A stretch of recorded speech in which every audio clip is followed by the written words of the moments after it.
All right, welcome back to the live stream here at Mustang Alley in Lafayette, Indiana for the 21st Ebonite Lafayette Open powered by Savage Bowling TV, and got a special guest who has already bowled. Joining me in the booth is Shannon O'Keefe, and welcome to Lafayette. Thanks. Shannon. Thank you. First time bowling. Yeah. Excited to have, I got the email from Matthew and Farber, and he said, hey, Shannon's going to bowl at 8:30, so I thought, cool. So, obviously, first off, let's talk about your morning squad. Steady Eddie is what we would say, right? Yeah, I had too many shots that I didn't like, and everyone seemed to result in an open. But whatever, it's enough. It's all you need. It just has to be enough. So definitely learned. I definitely can see hindsight, stepping back and looking at it, and now watching another squad maybe where I made some mistakes, but it's okay. What was the game plan going in after practice? What did you see? Well, I knew they were going to be tough, which is what I love. I love hard tournaments, which is why I decided to come bowl. But I just knew controlling the head pin, really, and making your spares was going to be key. For me, it was keeping the ball in front of me was really, really important to start. 44 feet with a little bit heavier volume. Keeping the ball in front of me, use something stronger, but I was bowling on the same pair as Cameron Doyle, and after the 15 minutes of practice, we blew up the heads so quick. Started with like the front three and then threw a bad shot, and then split on two really good shots. So I just had to move, and then was kind of behind it the whole rest of the day and kind of faked it is how I felt like I was bowling, but it was enough. That's one thing you'll find here, an older AMF HPL surface, a lot of friction built in. Early, so yep. We kind of try to combat that a little bit with running a little bit of a longer pattern and to try to get him to hold up, because in the past the heads have gone away. Yeah, sure. So as you moved, did you see a difference when you went from one end of the house to the next? I really didn't. For me, it was very similar for me from pair to pair. It just boiled down to making good shots. When I made good shots, and I don't want to say aced it off my hand, but the really good ones, my ball was doing all the right things. It was the not great ones where that was really what was evident, that I wasn't in the right part of the lane. But when I threw really good shots, it was doing what I needed it to do. And so I was like, just bail this out here. Just keep making good shots and try to get through this, and hopefully it's enough. So let me ask you, we'll switch from this event as we'll ask you what your game plan might be going into Sunday morning. But what does it, when you hear Shannon O'Keefe, PWBA Player of the Year, what's that like? It's awesome. It's just a lot of hard work and a lot of tears and frustration. It's all worth it. It still kind of seems surreal at times. This is where I'm very unique and really hard on myself. So obviously I had a great season, but I look at the few tournaments that I struggled, and so I look at my season like, it was okay. And other people think that that's crazy. Even my husband thinks that that's crazy. He's like, you had an awesome season. So if you're telling me that if any other name was attached to your resume from this past season, it would be a great year, I'm like, oh, yeah, of course. Right. But because it's me, it's just not good enough. And so it's been in the bowling center every day. I mean, it is helpful being a collegiate coach. I'm in the center every day with the kids anyways. And so I just put on my shoes and I just practice. And they push me and make me want to be better. And so a lot of that, a lot of reading, a lot of mental work, and continuing to journal. I journal a lot. And then picking up workouts in the gym is big, because what I did last year is no longer good enough. And so how do I top that? How do I get better? Not even top it, just how do I make it better? How do I make the tournaments that I didn't perform very well better? How do I not necessarily avoid that, but just make them better? Right. And so I'm, again, yes, it's awesome. It's surreal. It's, bucket list item. Ask me 10 years from now, it's going to be a different answer. But right now I look and reflect on the tournaments that didn't go well, and I'm like, okay, what do I need to do to get better? I actually had texted all of our ball reps when the season was over. I got home from the Dominican with Team USA. It was after tour trials, and I asked them what, honest, no BS.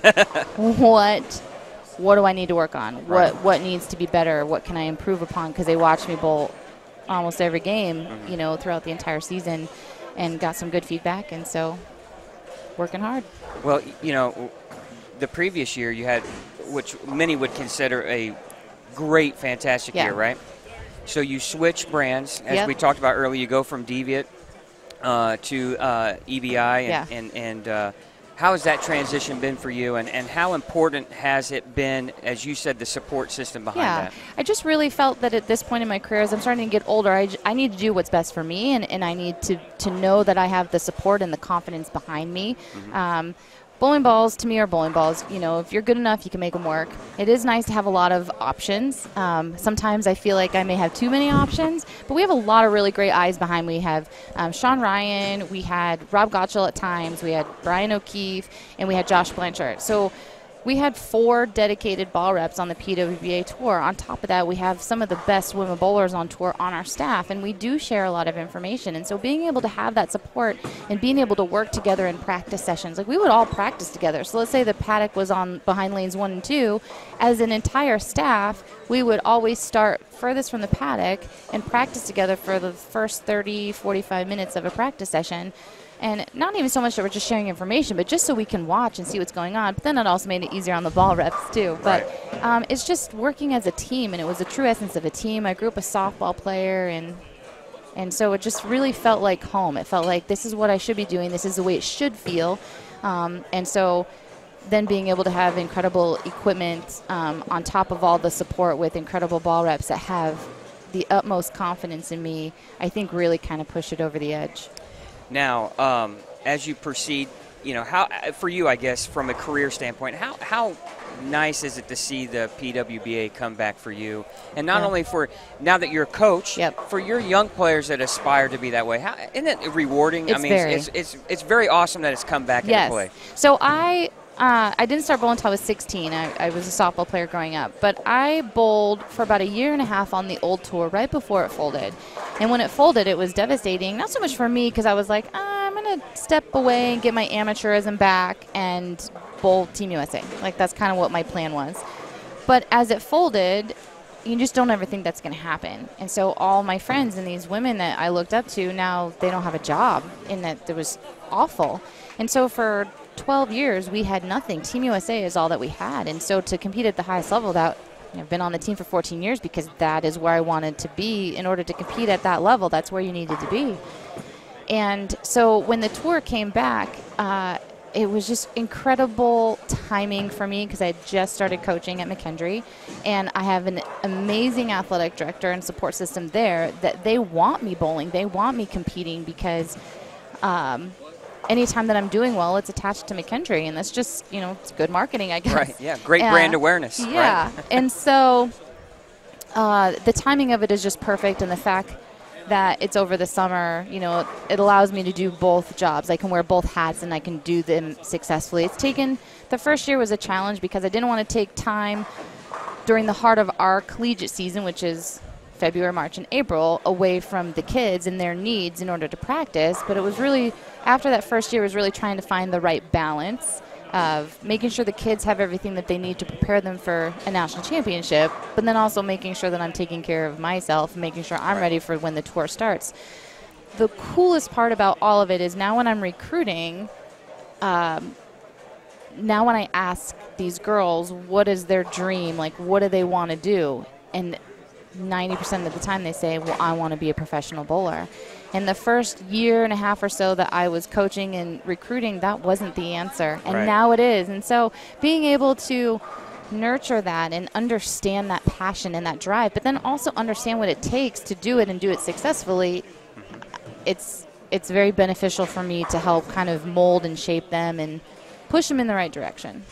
Well, let's shift gears away. Now you've made the cut. You finished in the top 4 in the 8:30 a.m. squad. As you've seen the fresh, now it's a race, right? Best 2 out of 3 matches for tomorrow morning. Yep. What do you have a strategy and plan, or just going to execute? I'm very confident in who I am as a player. I know what I bring to the table, and not getting, you know, lost into what other people are doing on the lanes. I'm just going to do what I feel is best for me and just execute and make my spares, and hopefully that's enough. When you look at the field, I mean, this is essentially like bowling in a major stop because you see some of the young talent, and you do have some PBA champions here, and now yourself a PWBA Player of the Year, multiple-time champion. What would it mean to win? How important to you is it to win every time you come out? Well, I don't put on my shoes unless I think I can win. I just love to compete. So for me, having the opportunity to put my shoes on and compete is really what it is. This is kind of our off season, and the kids just finished up their first semester. This time last year, I was bowling the World Championships. I think the year before that, I was bowling something else. And so since we've lived in the St. Louis area, we haven't been able to get up here and bowl this. And this is the first year that I've been available to bowl. And so when Matt brought it up to me, I was like, heck yeah, I'm bowling. Let's do this, because there's just something about competitive games. I practice a ton, but there's a different mindset that needs to come into play when you bowl competitively. And the fact that you're bowling on a challenging condition and not a strike fest is appealing to me. And so this is awesome. Being able to bowl a tournament like this where the field is so strong and still be able to rise to the occasion and win it would just be awesome. It just would continue to build my confidence. Well, you do have some great players that have won in the past. You have, just noting, Eugene McCune, E.J. Tackett, just to name a few, several past PBA champions and highly successful amateurs, Joe Bailey defending it last year. What would it be like to be the first woman to win? That'd be 21 fun. Years, it's a long run. Yeah, time to end it. Right, yeah, there you go, yeah. Yeah, put your stamp on it, right? Yeah, that'd be fun. It would be nice. It's always fun to compete with the guys. Brian, my husband, is from Rochester, New York, and so every weekend, it seemed between September and Labor Day, there was something to bowl on conditions like this for $2,000 to $5,000. And so I was a weekend warrior before the tour and before other stuff, and that's just kind of what I did. And so this feels like home to me. This is kind of what my weekends were always about. And I was actually just thinking of texting my friend that I used to travel with all the time and telling him that I'm back on the weekend warrior train for at least a weekend, and that I was thinking about him, because this is just kind of what it was for me for a long time, and I really enjoy it. It's a lot of fun. Well, we appreciate you coming out and participating in the event. It's always nice to have not only are you a great player, but you're very, I always tell everybody you're very approachable, and I think, as bowling moves forward, we need to have more players that love to have, because you have young kids watching you all the time, and they want to be in your footsteps, right? Yeah, so I had a really crazy experience, not to kind of go off topic, but playing softball, I had this woman that I idolized, and I was so excited. I signed up for a camp. I was so excited. I talked about it for weeks. I couldn't wait, couldn't sleep. So excited to meet her. Got in the gym, and I had butterflies. I was so excited. And I finally get up to meet her, and I wanted her to sign my glove. And she was talking to a friend, and I don't think she even looked at me, and she signed it, just kind of threw it back at me. And I was so devastated. And at 12 years old, I remember telling my dad, I don't care what happens in my life, but I will never intentionally treat somebody like that, because that was devastating for me. This woman I put on this pedestal that I wanted to be like, my practices were because I wanted to be like this softball player, and to have that type of interaction was just so heartbreaking for me at 12 years old.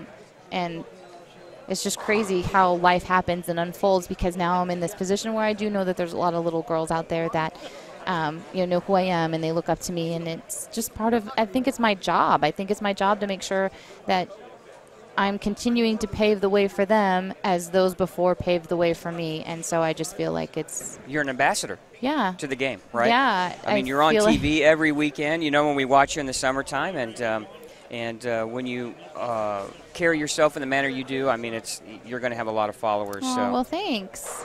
But tomorrow morning, 9 o'clock is when the matches start, and I have just a slight feeling that she might be towards the end of the day. Maybe we'll see her in the championship. So. I hope so. All right, Shannon O'Keefe, PWBA Player of the Year, and she's going to be bowling in match play tomorrow morning here at the Lafayette Open. Thanks for watching.